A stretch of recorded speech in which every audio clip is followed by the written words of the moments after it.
નમસ્તે વિદ્યાર્થી મિત્રો, આજે આપણે ઉદાહરણ નંબર 3.2 જોશું. તો જે એક્ઝામ્પલ નંબર 3.2 છે એ આપણને તો આવડે કે જો ડ્રિફ્ટ વેગ આપણે સમજીએ.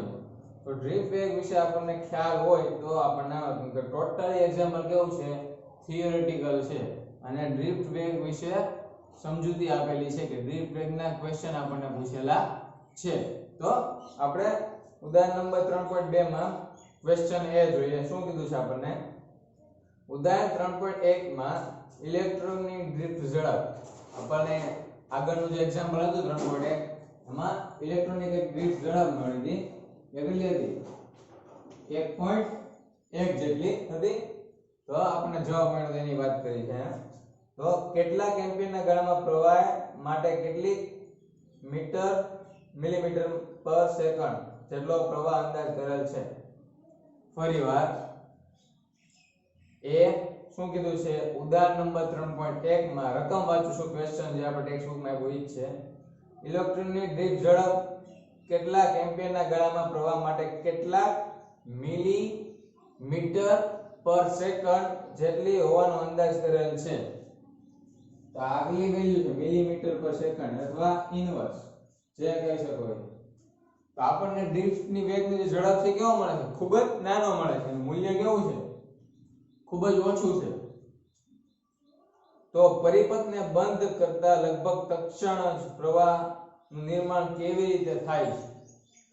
તો જે આપણે પરિપથને બંધ કરીએ એટલે માનો કે આપણે એક સુવાહક લીધો છે. હવે જેવું સુવાહક સાથે આપણે બાહ્ય વિદ્યુત ક્ષેત્ર લગાડીએ એટલે પરિપથ આપણે બંધ કર્યો એટલે તત્ક્ષણમાં શું પ્રવાહ વહે છે? એની ઝડપ કેવી છે? ખૂબ જ વધુ છે વિદ્યુત પ્રવાહ. તો આમાં ઇલેક્ટ્રોનનું આપણે કીધું છે ભાઈ ઇલેક્ટ્રોનની ડ્રિફ્ટ ઝડપ કેટલી છે? 1.1 મિલીમીટર પર સેકન્ડ છે. આ એટલી ઓછી હોવા છતાં એટલી ઝડપથી પ્રવાહ કેમ વહે છે? તો આ જે આમાં આપણે વિદ્યુત પ્રવાહનું વહન થાય છે. આમાં શું હોય આપણે ખબર છે ને? આપણે આગળ આકૃતિ દોરી હતી કે ધન આયન ને ઋણ આયન આવેલા હોય.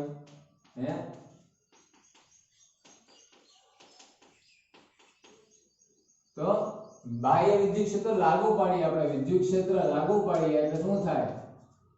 તો વિદ્યુત ક્ષેત્રના કારણે આપણો પ્રવાહ રચાય છે. આમાં ઇલેક્ટ્રોનને કારણે નહીં.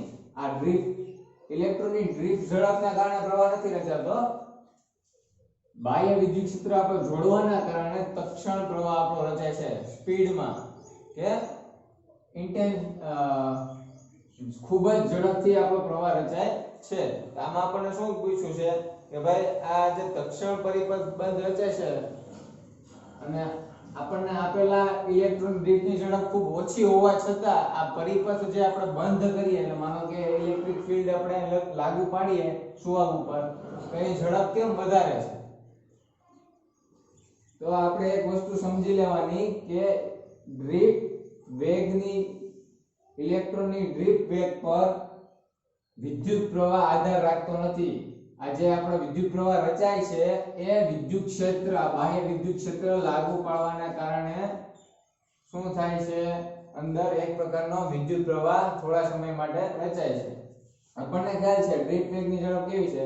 માનો કે આપણે જોઈ ગયા હતા ડ્રિફ્ટ વેગમાં કે ઇલેક્ટ્રોન છે એ કોની સાથે અથડામણ થાય છે? ધન આયન સાથે થાય છે. આ જે સમયગાળો કેટલો છે? માનો કે 1.1 મિલીમીટર પર સેકન્ડનો છે. પણ આપણને ગુમરાહ કરવામાં આવે છે ડ્રિફ્ટ ઝડપ સાથે, ઇલેક્ટ્રોનની ડ્રિફ્ટ ઝડપ સાથે વિદ્યુત પ્રવાહ I એટલે શું થાય? I કહેવાય. I ને કોઈ લેવા દેવા નથી. વિદ્યુત પ્રવાહનું વહન એ જે તત્ક્ષણ વિદ્યુત પ્રવાહ રચાય છે એ પ્રવાહ રચાવાનું કારણ કોણ છે? વિદ્યુત ક્ષેત્ર. તો વિદ્યુત ક્ષેત્રની ઝડપ ખૂબ જ વધારે છે. વિદ્યુત ક્ષેત્રની શું છે? ઝડપ ખૂબ વધારે હોવાથી આ જે પ્રવાહ રચાય છે કેવો છે? તત્ક્ષણ રચાય છે. આપણને ખ્યાલ પણ રહેતો નથી અને પ્રવાહ રચાઈ જાય છે. તો આપણે હવે આ રીતના છે ને આપણે બુકમાં જે લખ્યો છે આન્સર એ વાંચીએ ટેક્સ્ટબુકમાં. પરિપથમાં લગભગ પ્રકાશની ઝડપથી તત્ક્ષણ કીધું છે. પ્રકાશની ઝડપ કેટલી છે? 3 × 10⁻⁴ 8 ઘાત કેટલી છે 3.10 મીટર પર સેકન્ડ આટલી ઝડપથી પ્રવાહ રચાય છે પ્રકાશની ઝડપ છે સૂર્યના કિરણો છે અને અહીંયા પહોંચતા કેટલી વાર લાગે છે 3.10 ઘાત પૃથ્વી પર સૂર્યના કિરણોને પહોંચતા કેટલી વાર લાગે છે એટલી તેના ઉપરથી પ્રકાશની ઝડપ નક્કી કરી છે આપણે તો આ જે પ્રવાહ રચાય છે એ તત્ક્ષણ છે કેટલો છે 3.10 ઘાત જેટલી સ્પીડથી મીટર પર સેકન્ડની સ્પીડથી પ્રવાહ રચાય છે એટલા માટે આપણને તત્ક્ષણ પ્રવાહ દેખાતો નથી હવે આગળ વાંચીએ કે પરિપથમાં લગભગ તત્ક્ષણ વિદ્યુત ક્ષેત્ર પ્રસ્થાપિત થતા બાહ્ય વિદ્યુત ક્ષેત્ર જ્ઞાત થાય છે તે દરેક બિંદુ આગળ સ્થાનિક ઇલેક્ટ્રોન ડ્રિફ્ટ ઉત્પન્ન કરે છે શું થાય છે આ ઇલેક્ટ્રોન છે આપણને ખબર છે આ પ્લસ છે આ માઈનસ છે એટલે ઇલેક્ટ્રોન ક્યાં જશે માનો કે ઇલેક્ટ્રોન અસ્તવ્યસ્ત ગતિ કરતો હોય તો તે ધન આયન સાથે અથડાઈને ક્યાં જશે આ બાજુ આવશે કેમ કે ઇલેક્ટ્રોન કેવો છે નેગેટિવ છે ઋણ વિદ્યુત ભાર છે જ્યારે અહીંયા આપણે બાહ્ય વિદ્યુત ક્ષેત્ર લાગુ પડેલો છે તો જે વિદ્યુત ક્ષેત્ર ગમે માનો કે પાવર સપ્લાય બેટરી તરીકે લીધી છે તો બેટરીનો ધન છેડા તરફ આકર્ષાશે તો તે ધીમે ધીમે આ બાજુ આવીને ગતિ કરશે તો શું થાય ઇલેક્ટ્રોન ઉત્પન્ન કરે છે આપણને શું કીધું છે કે વિદ્યુત ક્ષેત્ર પ્રસ્થાપિત થતા તો દરેક બિંદુ આગળ શું થાય સ્થાનિક ઇલેક્ટ્રોન ડ્રિફ્ટ ઉત્પન્ન કરે છે અને આપણને ડ્રિફ્ટ વેગ એટલે ખબર છે શું થાય ઇલેક્ટ્રોનની અસ્તવ્યસ્ત ગતિ થતી હોય પણ જ્યારે વિદ્યુત ક્ષેત્ર લાગુ પાડવામાં આવે તો જે ઇલેક્ટ્રોન છે તે વિદ્યુત ક્ષેત્રના ધન છેડા તરફ આકર્ષાય એટલે તેની ગતિમાં શું થાય થોડોક ફેરફાર થાય શું થાય ફેર આમ વક્ર થઈ જાય માનો કે આ સુવાહક છે તો ઇલેક્ટ્રોન ની દિશા ઉપરની તરફ ક્રોસમાં જતી હોય પણ વિદ્યુત ક્ષેત્ર લાગુ પાડવામાં આવે એટલે ધન બાજુ હવે આકર્ષાશે ઇલેક્ટ્રોન તો આ જે ઇલેક્ટ્રોન છે તેની થોડી દિશા છે કર્વ થઈ જશે શું થઈ જશે કર્વ આજે શું આવશે વક્ર કહી શકો અથવા કર્વ તો આ જે વસ્તુ થાય છે તે કોના કારણે થાય છે ઇલેક્ટ્રિક ફિલ્ડના કારણે વિદ્યુત ક્ષેત્રના કારણે તો એ વસ્તુ આપણને કીધી છે અને આ શું કહેવાય ડ્રિફ્ટ શું કહેવાય ઇલેક્ટ્રોનમાં શું થયું ડ્રિફ્ટ ઉત્પન્ન થયું એમ કહેવાય પછી શું કીધું છે પ્રવાહ પ્રસ્થાપિત થવાની પ્રક્રિયાને ઇલેક્ટ્રોનના સુવાહકના એક છેડેથી બીજા છેડે સુધી પહોંચે ત્યાં સુધી રાહ જોવી પડતી નથી શું કીધું પ્રવાહ પ્રસ્થાપિત થવા માટે આપણને ખબર છે કે ઇલેક્ટ્રોનની સ્પીડ જ એટલી છે આ વસ્તુ થવામાં વાર લાગશે તો આ ઇલેક્ટ્રોન છે આ એક છેડેથી માનો કે અસ્તવ્યસ્ત ગતિ કરતો હોય ત્યાંથી અહીંયા ધન સુધી પહોંચવામાં જેટલી વાર લાગશે એટલી પ્રવાહને વહેવામાં વાર લાગશે નહીં કારણ કે વિદ્યુત પ્રવાહ વહે છે કોના લીધે વિદ્યુત ક્ષેત્રના કારણે અને વિદ્યુત ક્ષેત્રની સ્પીડ કેટલી છે 3.10 મીટર પર સેકન્ડ એટલી સ્પીડ ધરાવતું વિદ્યુત ક્ષેત્ર જો વહન પામે તો પ્રવાહને વાર લાગતી નથી અહીંથી અહીંયા સુધી પહોંચવામાં એટલે તે આની રાહ નથી જોતો ભાઈ ઇલેક્ટ્રોન ભાઈ એટલી ડ્રિફ્ટમાં એની જે અસ્તવ્યસ્ત ગતિ છે એમાં થોડોક ડ્રિફ્ટ થાય થોડોક વક્ર થાય અને આપણને બેટરીના ધન છેડા તરફ આકર્ષણ એને આવવામાં વાર લાગે છે એટલે પ્રવાહને વાર લાગતી નથી આમ છતાં પ્રવાહને તેના સ્થિત મૂલ્ય સુધી પહોંચતા થોડો સમય જરૂરથી લાગે છે તો મેં તમને જે વસ્તુ કીધી એ વસ્તુ અહીંયા થિયોરેટિકલી લખેલી છે કે વિદ્યુત ક્ષેત્ર કોના ઉપર આપણું વિદ્યુત પ્રવાહ છે એ વિદ્યુત ક્ષેત્રના કારણે વહે છે કારણ કે વિદ્યુત ક્ષેત્રની ઝડપ કેટલી છે 3.10 મીટર પર સેકન્ડ તો તત્ક્ષણ જે પ્રવાહ ઉત્પન્ન થાય છે કે થોડાક સમય માટે તત્ક્ષણમાં થોડી વારમાં જ એની ઝડપ છે એ ઝડપ કોના કારણે થાય છે વિદ્યુત ક્ષેત્રના કારણે હવે આપણે બી જોઈએ એમાં બી શું કહે છે કે ઇલેક્ટ્રોન ડ્રિફ્ટ એ વાહકમાં પ્રવર્તતા વિદ્યુત ક્ષેત્રના કારણે અનુભવતા બળને કારણે ઉદ્ભવે છે જે ઇલેક્ટ્રોન ડ્રિફ્ટ આપણે થાય છે એ કોના કારણે થાય છે કે વાહકમાં પ્રવર્તતા વિદ્યુત ક્ષેત્રના કારણે અનુભવતા બળને કારણે જે વસ્તુ હમણાં જ મેં તમને સમજાવી જ કીધી છે કે જે ઇલેક્ટ્રોન છે એ અસ્તવ્યસ્ત ગતિ કરતો હોય છે પણ આપણે વિદ્યુત ક્ષેત્ર લાગુ પાડીએ એટલે શું થાય વિદ્યુત ક્ષેત્રના ધન છેડા તરફ ઇલેક્ટ્રોન આકર્ષાશે કારણ કે ઇલેક્ટ્રોન કેવો છે નેગેટિવ છે અને ધન છેડો છે એટલે નેગેટિવ પોઝિટિવ વચ્ચે શું થાય આકર્ષણ એટલે વિદ્યુત ભાર આપણે ઇલેક્ટ્રોનનો વિદ્યુત ભાર ઋણ હોવાથી તે ધન તરફ આકર્ષાશે એ વસ્તુ આપણને કીધી છે એમાં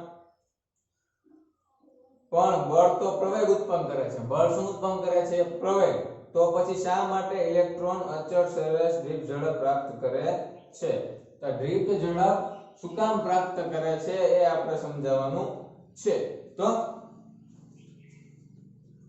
આપણે જોયું હતું કે ઇલેક્ટ્રોન છે તે સામાન્ય સ્થિતિમાં તમને ફરીવાર બતાવી દઉં કે માનો કે આ જે આપણે સુવાહક લીધો છે એમાં ધન આયન ને ઋણ આયન તો હોવાના જ છે.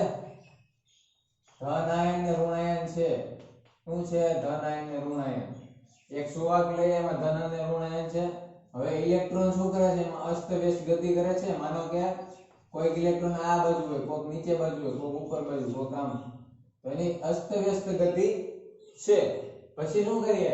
આપણે એના પર ઇલેક્ટ્રિક ફિલ્ડ લાગુ પાડીએ એટલે વિદ્યુત ક્ષેત્રની અસર દર્શાવીએ. તો વિદ્યુત ક્ષેત્ર લગાડવાથી શું થશે? ઇલેક્ટ્રોનની ગતિ કેવી થશે? ઇલેક્ટ્રોનની ગતિ કેવી થશે? ડ્રિફ્ટ થશે. આ મેં તમને દેખાડ્યું એમ ઇલેક્ટ્રોન ડ્રિફ્ટ થશે.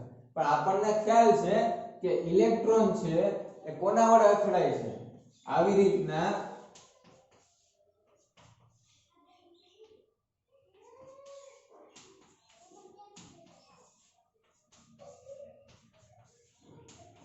ધન આયન છે તો ધન આયન સાથે અથડામણ થાય ને. માનો કે અહીંથી ઇલેક્ટ્રોન આવ્યો, હવે આ બાજુ આપણે પ્લસ માઈનસ અને પ્લસ એટલે અહીંયા ઇલેક્ટ્રિક ફિલ્ડ લાગુ પડેલું છે. તો આ એક સુવાહકની અંદરની રચના છે, તમે થોડી મોટી આકૃતિ વડે દર્શાવું છું. તો જે ઇલેક્ટ્રોન છે તે ધન આયન સાથે અથડાશે અને અથડાશે ત્યારે શું થશે? મેં તમને કીધું હતું સરેરાશ સમય ટાઉ લીધો તો આપણે કે જે અથડાવાનો સમય છે અહીંથી આમ આમ આમ. આ જે અથડાશે ત્યારે એનો વેગ શું થઈ જશે? 0. વેગ શું થઈ જશે? 0. ઇલેક્ટ્રોનની ગતિનો વેગ શું થઈ જશે? 0. પણ અથડાયા બાદ પછી બીજા જે ધન આયન સુધી અથડાય એટલે બે ક્રમિક અથડામણ આપણે ભણ્યા હતા. તો બે ક્રમિક અથડામણ વચ્ચે લાગતો સમય, તો અહીંયાથી અથડાયા બાદ પછી બીજા ધન આયન સાથે અથડાય તે સમયમાં એનો વેગ પાછો શું વધશે? એ પાછો શું છે? પ્રવેગિત થશે. માનો કે જો ઇલેક્ટ્રોન છે એ પહેલા આવે છે અને ધન આયન સાથે અથડાય છે. અહીં ધન આયન સાથે અથડાય એટલા થોડા સેકન્ડમાં 50 માંથી 100 ભાગ સુધી એનો વેગ કેવો થઈ જશે? 0. પણ પાછો વેગ વધશે જ્યારે અથડાય ને તે પાછો શું થાય છે? પ્રવેગિત થશે. પાછો ગતિ કરશે અને ધીમે ધીમે એના વેગમાં શું વધારો થશે. અને જ્યાં સુધી વધારો ક્યાં સુધી થશે? જ્યાં સુધી તે બીજા ધન આયન સાથે અથડાય નહીં ત્યાં સુધી. બીજા ધન આયન સાથે અથડાશે ત્યારે પાછું થોડાક સમય માટે એનો વેગ છે સેકન્ડના 50મા ભાગ સુધી કોઈ અમુક સમય માટેનો વેગ શું થઈ જશે? 0 થઈ જશે. પણ અથડાયા બાદ શું પાછો ગતિ કરશે એટલે પાછો પ્રવેગિત થશે. તો એની ગતિ કેવી થશે? પાછી પ્રવેગિત થશે. તો એવી રીતના શું થશે? પહેલા આવશે, અથડાશે, પછી પાછી ઝડપ ધીમે ધીમે વધશે, પછી પાછો ધન આયન આવ્યો એટલે પાછો અથડાશે એટલે વેગ પાછો 0.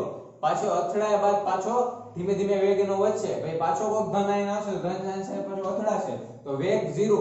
પછી પાછો ધીમે ધીમે ગતિ કરશે એટલે ગતિ કરેલા એમાં એનો વેગ છે વધશે અને પાછો બીજી વાર જ્યાં સુધી ભટકાય નહીં કે અથડાય નહીં કોઈ ધન આયન સાથે ત્યાં સુધીનો વેગ વધતો રહેશે. તો વધઘટ થવાની પ્રક્રિયા કેવી શરૂ રહેશે?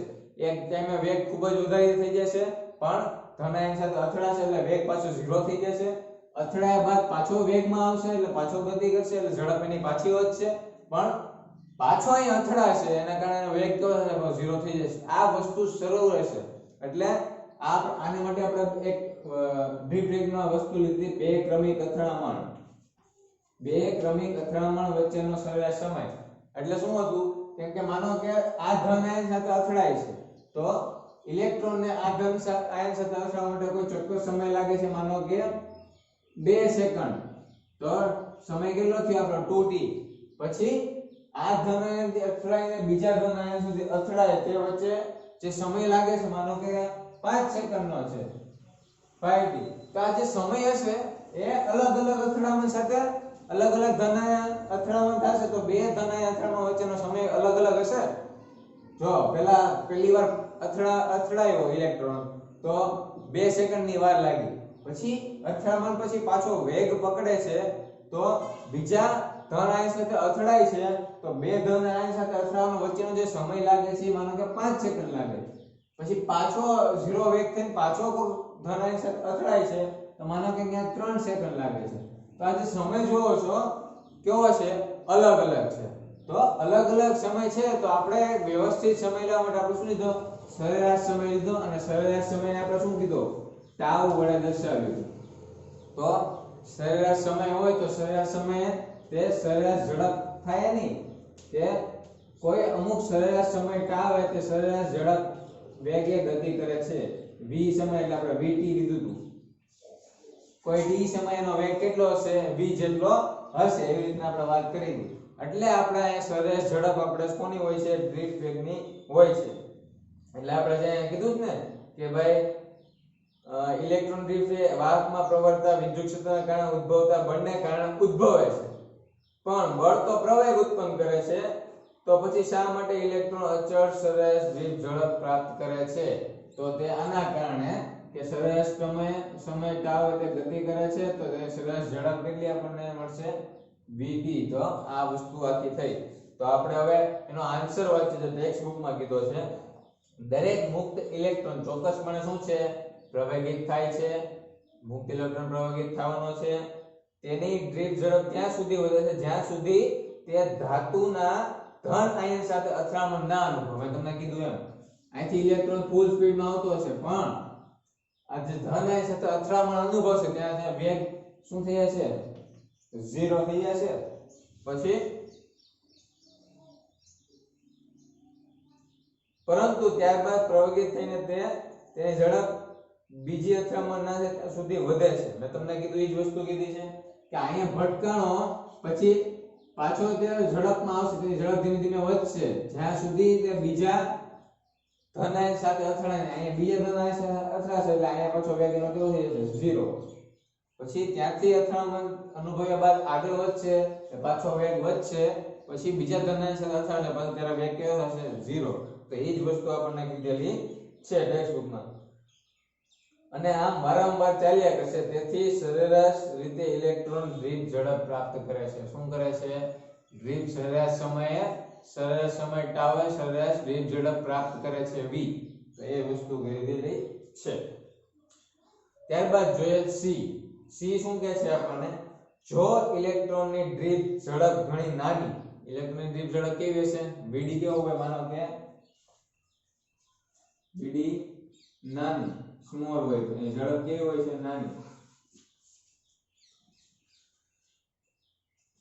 અને ઇલેક્ટ્રોનના વિદ્યુતભારનું મૂલ્ય પણ નાનું ઇલેક્ટ્રોનનો વિદ્યુતભાર છે એટલે e એનું મૂલ્ય પણ કેવું હોય છે નાનું e કેવો હશે નાનો હોય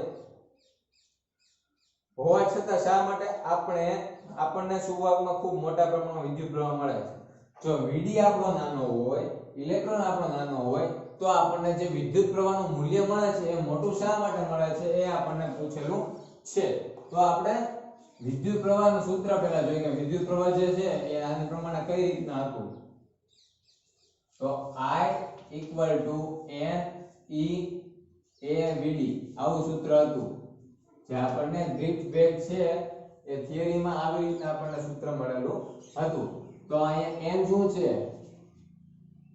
ઇલેક્ટ્રોનની સંખ્યા ઘનતા શું છે સંખ્યા ઘનતા પછી e શું છે ઇલેક્ટ્રોનનો વિદ્યુતભાર આપણને કીધો એ કેવો હશે ખૂબ નાનો છે e નાનો છે પછી આ a એટલે આડછેદનું ક્ષેત્રફળ એનું આપણને કોઈ મૂલ્ય આપવામાં આવ્યું નથી એટલે આપણે શું રાખશું કોન્સ્ટન્ટ રાખશું કોન્સ્ટન્ટ અચળ vd આપણને કીધું છે ક્વેશ્ચનમાં કે vd એટલે ઇલેક્ટ્રોન ડ્રિફ્ટ વેગ અને e ઇલેક્ટ્રોન આ બંનેનું મૂલ્ય કેવું છે નાનું એટલે vd અને e કેવા છે નાના અને આપણે a છે કેવો છે કોન્સ્ટન્ટ આડછેદનું ક્ષેત્રફળ સુવાહકનું આડછેદનું ક્ષેત્રફળ આપણે કોન્સ્ટન્ટ લઈએ અને n છે સંખ્યા ઘનતા છે તો આ i છે આપણને રકમમાં એમ કીધું છે i નું મૂલ્ય બહુ વધારે મળે છે e નાનો છે આમાં vd નાનો છે a છે એ કોન્સ્ટન્ટ છે તો કેમ આપણને i નું વેલ્યુ બહુ મોટી મળે છે વિદ્યુત પ્રવાહ કેમ બહોળા પ્રમાણમાં વધારે પ્રમાણમાં મળે છે તેનું કારણ કોણ થાય વધ્યો શું ખાલી n એટલે આનું સંખ્યા ઘનતા કારણ કે સંખ્યા ઘનતા કેટલી છે 1 ઇલેક્ટ્રોન 10 ની -8 28 ઘાત જો આપણને જવાબમાં શું કીધું છે ઇલેક્ટ્રોનની સંખ્યા ઘનતા પ્રચંડ છે કેટલી છે 10 ની 29 ઘાત હોવાથી 10 ની -29 ઘાત હોવાથી શું થાય છે આ જે વિદ્યુત પ્રવાહ છે કેવો થાય છે આપણને વધારે પ્રમાણમાં મળે છે ફરીવાર વિદ્યુત પ્રવાહનું ડ્રિફ્ટ વેગનું સૂત્ર આવું થાય n e a v d જેવું થાય છે જ્યારે આમાં v d અને e છે એ સ્મોલ છે એવું આપણને ક્વેશ્ચનમાં કહી દીધું છે કે એ કેવા છે એની વેલ્યુ બહુ નાની છે ખૂબ જ નાની છે અને વિદ્યુત ક્ષેત્ર જે સુવાહકનું આડછેદનું ક્ષેત્રફળ એ શું છે એનું આપણને વેલ્યુ નથી આપેલ એટલે આપણે એને કોન્સ્ટન્ટ લેશું અને આ n છે એ ઇલેક્ટ્રોનની સંખ્યા ઘનતા છે અને આપણને i બરાબર આ બધી વસ્તુ કીધી છે ને આપણને એમ કીધું છે કે જે આ i છે i ની વેલ્યુ કેમ છે આપણને ખૂબ જ વધારે મળે છે વિદ્યુત પ્રવાહ ખૂબ જ વધારે મળે છે તો એનું કારણ શું માનો કે a છે એ કોન્સ્ટન્ટ છે vd અને e ની વેલ્યુ બહુ નાની છે છતાં i કોન્સ્ટન્ટ i ની વેલ્યુ બહુ વધારે મળે છે એનું કારણ શું થયું n એટલે ઇલેક્ટ્રોનની સંખ્યા ઘનતા એ કેવી છે બહુ વધારે હોવાથી 10⁻29 જેટલી હોવાથી આપણને વિદ્યુત પ્રવાહનું મૂલ્ય વધારે મળે છે તો વિદ્યુત પ્રવાહનું મૂલ્ય ખૂબ જ વધારે મોટું મળવાનું કારણ શું છે n ઇલેક્ટ્રોનની સંખ્યા ઘનતા છે ક્વેશ્ચન ડી જોઈએ ધાતુમાં ઇલેક્ટ્રોન જરા નીચેથી ઊંચા સ્થિતિમાન તરફ ડ્રિફ્ટ થાય ધાતુમાં ઇલેક્ટ્રોન જ્યારે નીચેથી ઊંચા સ્થિતિમાને ડ્રિફ્ટ થાય તો શું તેનો અર્થ એવો થયો કે ધાતુમાં રહેલા બધા જ મુક્ત ઇલેક્ટ્રોન એક જ દિશામાં ગતિ કરશે આપણને શું કીધું છે કે જ્યારે કોઈ સુવાહકનું તાપમાન 0 ડિગ્રી હોય કે માનો કે 5-10 ડિગ્રી હશે ત્યાંથી વધી જાય છે તો જ્યારે તાપમાન વધે છે એનો મતલબ એવો હશે કે બધા જે ઇલેક્ટ્રોન છે જે સુવાહકની અંદર આવેલા ઇલેક્ટ્રોન છે બધા શું એક જ દિશામાં ગતિ કરતા હશે એવો આપણને ક્વેશ્ચન પૂછેલો છે કે બધા એક જ દિશામાં ગતિ કરતા હોવા જોઈએ એટલે માનો કે આ એક સુવાહક લઈએ આપણે હવે આનો માનો કે તાપમાન વધી ગયું પણ આપણને ખબર છે કે અંદર રહેલા ઇલેક્ટ્રોનની દિશા કેવી છે ગતિ કરવાની દિશા અસ્ત વ્યસ્ત છે તો હવે આનું તાપમાન વધે તો એનું કેવું એમ છે કે બધા એક જ દિશામાં આવીને આમ થઈ ગયા હોય એવું થાય એવું પોસિબલ છે તો કે નહીં તાપમાન વધવાથી એ દિશા ચેન્જ નથી થતી દિશા તો એની એમનેમ જ રહેવાની છે માત્ર એ દિશામાં થોડોક ડ્રિફ્ટ આવશે શું થશે થોડોક ફેરફાર થશે માનો કે આજે તમે મૂકો ભાઈ ધન આયન ને ઋણ આયન એટલે વિદ્યુત ક્ષેત્ર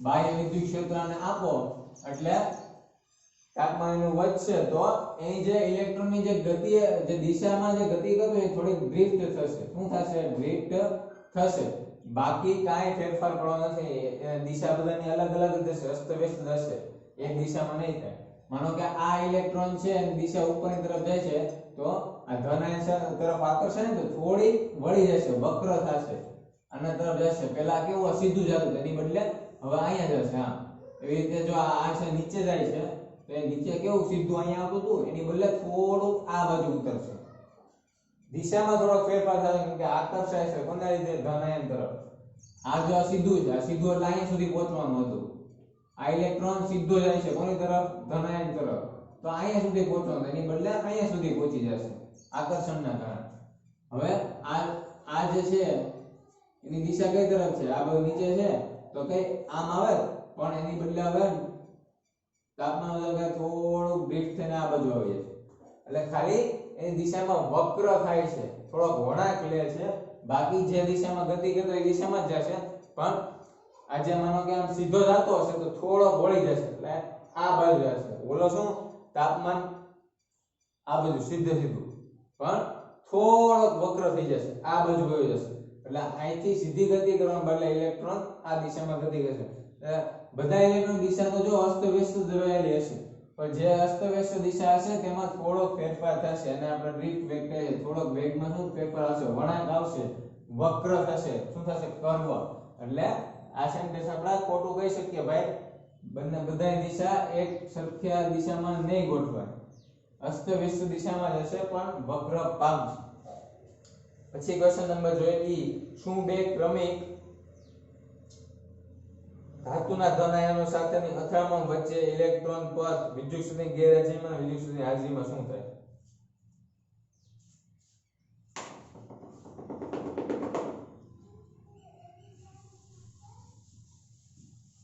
ક્વેશ્ચન નંબર છેલ્લો છે શું કીધું ફરીવાર વાંચી દઉં છું શું બે ક્રમિક અથડામણ વચ્ચે ઇલેક્ટ્રોનનો પદ વિદ્યુત ક્ષેત્રની ગેરહાજરીમાં અને વિદ્યુત ક્ષેત્રની હાજરીમાં કેવો હશે એ આપણને કીધું છે. તો માનો કે એક સુવાહક લીધું, એમાં ઇલેક્ટ્રોન કેવી અસ્તવ્યસ્ત ગતિ કરે છે, આપણે ધન આયન દર્શાવીએ છીએ.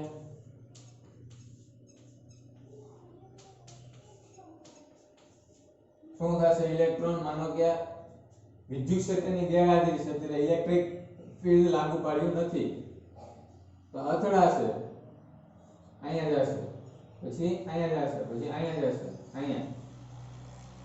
તો એની ગતિ કેવી હશે? અસ્તવ્યસ્ત હશે, તે બરાબર હશે સુરેખ હશે. કેવી હશે? સુરેખ. એટલે જે ઇલેક્ટ્રોન છે, ઇલેક્ટ્રોન માનો કે આ દિશામાં જતો હશે તો આ દિશામાં સીધો જશે, પછી માનો કે ઉપર દિશામાં તો ઉપર દિશામાં સીધો જશે.